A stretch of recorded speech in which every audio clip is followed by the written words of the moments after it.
ಮದ್ಯ ಕುಡಿದವ್ರು ಏನ್ ಮಾಡ್ಬೇಕು? ಅವರು ಸೊಸೈಟಿ ಏನೋ ಚೇಂಜ್ ಮಾಡ್ತಿರ್ತೀರಾ, ರೋಡ್ ರೇಸ್ ಏನೋ ಆಗುತ್ತೆ, ಆ ಟೈಮಲ್ಲಿ ಅವನ ಜೊತೆ ನೀವು ತೋರಿಸ್ಕೋಬೇಕಲ್ಲ. ಬರೀ ತೋರಿಸ್ಕೊಳಕ್ಕೆ ಒಣ ಜಂಬಕ್ಕೆ ಜೈಲ್ ಸೇರ್ಬೇಕು. ರೌಡಿ ಯಾರು ಚಟುವಟಿಕೆಯಲ್ಲಿರ್ತಕ್ಕಂಥ ರೌಡಿ ಆಸನಗಳು ಅವರ ಮನೆಗಳಿಗೆ ಹೋಗಿ ಯಾವುದಾದ್ರೂ ಅಕ್ರಮ ಚಟುವಟಿಕೆಗಳಲ್ಲಿ ಭಾಗಿಯಾಗಿದ್ದಾರೆ, ಇಲ್ಲಿಗಲ್ ವೆಪನ್ಸ್ ಏನಾದರೂ ಇಟ್ಟಿದ್ದಾರೆ, ಗಾಂಜಾ ಇತ್ಯಾದಿ ಡ್ರಗ್ಸ್ಗಳೇನಾದರೂ ವಶದಲ್ಲಿದೆಯಾ ಅನ್ನೋದ್ರ ಬಗ್ಗೆ ನಾವು ಪರಿಶೀಲನೆ ಮಾಡಿದ್ದೀವಿ. ಹಾಗೆಯೇ ಅವ್ರಿಗೆ ಯಾವುದೇ ಇಲ್ಲಿಗಲ್ ಆ್ಯಕ್ಟಿವಿಟೀಸಲ್ಲಿ ಭಾಗ್ಯ ಆಗಬಾರ್ದು ಅಂತಕ್ಕಂಥ ವಾರ್ನಿಂಗನ್ನು ಸಹ ಕೊಟ್ಟಿದ್ದೀವಿ. ಮತ್ತು ಅವ್ರ ವಿರುದ್ಧ ಏನು ವಯೋಲೇಷನ್ ಆದರೆ ಈಗ ಏನು ಸೆಕ್ಯೂರಿಟಿ ಸೆಕ್ಷನ್ಗಳನ್ನು ಹಾಕಿದ್ದೀವಿ, ಅದು ವಯೋಲೇಷನ್ ಮಾಡಿದಂಥ ಸಂದರ್ಭದಲ್ಲಿ ಅದ್ರ ಮೇಲೂ ಸಹ ಮಾನ್ಯ ತಾಲೂಕು ದಂಡಾಧಿಕಾರಿಗಳಿಗೆ ನಾವು ವರದಿಯನ್ನು ಸಲ್ಲಿಸಿ ಅದ್ರ ಮೇಲೂ ಸಹ ಆ್ಯಕ್ಷನನ್ನು ತಗೊಳ್ತೀವಿ ಅಂತ ನಾವು ಹೇಳಿದ್ದೀವಿ.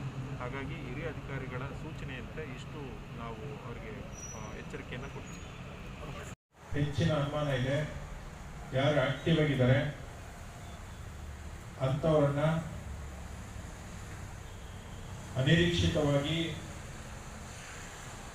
ಅವ್ರ ಮನೆಗಳಿಗೆ ಹೋಗಿ ಅವರ ಬಳಿ ಈ ಕಾರ್ಯಾಚರಣೆಯನ್ನ ಕೈಗೊಂಡಿದ್ದಾರೆ. ನಮಗೆ ಗೊತ್ತಿದೆ ಯಾರನ್ನ ನಾವು ಕ್ಲೋಸ್ ಸೂಪರ್ವಿಷನ್ ಮಾಡಬೇಕು, ಯಾರಿಗೆ ಸಹಾಯವನ್ನು ಮಾಡಬೇಕು, ರೌಡಿ ಪಟ್ಟಿಯಲ್ಲಿ ಇದ್ರೂ ಸಹ